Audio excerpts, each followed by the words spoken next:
നാഗ്പൂരിലെ RSS ആസ്ഥാനത്ത് സന്ദർശനവുമായി പ്രധാനമന്ത്രി നരേന്ദ്രമോദി. ഇതാദ്യമായാണ് ഒരു പ്രധാനമന്ത്രി RSS ആസ്ഥാനത്ത് സന്ദർശനം നടത്തുന്നത്. രാജ്യത്തെ സേവിക്കാൻ RSS പ്രചോദനമാണെന്ന് പ്രധാനമന്ത്രി പറഞ്ഞു.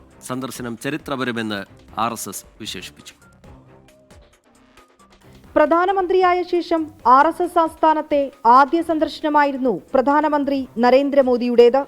നാഗ്പൂരിലെത്തിയ പ്രധാനമന്ത്രിയെ മഹാരാഷ്ട്ര മുഖ്യമന്ത്രി ദേവേന്ദ്ര ഫട്നാവിസ്, കേന്ദ്രമന്ത്രി നിതിൻ ഗഡ്കരി എന്നിവർ ചേർന്ന് സ്വീകരിച്ചു.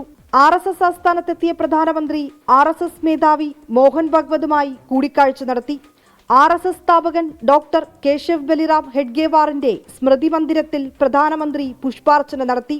RSSന്റെ രണ്ടാമത്തെ തലവനായിരുന്ന MS ഗോൾവാക്കറിന്റെ പേരിലുള്ള മാധവ് നേത്രാലയം ആശുപത്രിയുടെ പുതിയ കെട്ടിടത്തിന് പ്രധാനമന്ത്രി നരേന്ദ്രമോദി തറക്കല്ലിട്ടു. RSS സേവനത്തിന്റെ ആൽമരമായി മാറിയെന്ന് പ്രധാനമന്ത്രി. मानवता रत यह सेवा मंदिर कण कण में देवालय, जो अनेक दशकों से पूज्य गुरु जी के आदर्शों पर लाखों लोगों की सेवा कर रहा है. लोगों के जीवन में रोशनी लौटी है. പ്രധാനമന്ത്രി RSSന്റെ സംഭാവനകളെ അംഗീകരിച്ചെന്ന് RSS നേതാക്കൾ പറഞ്ഞു.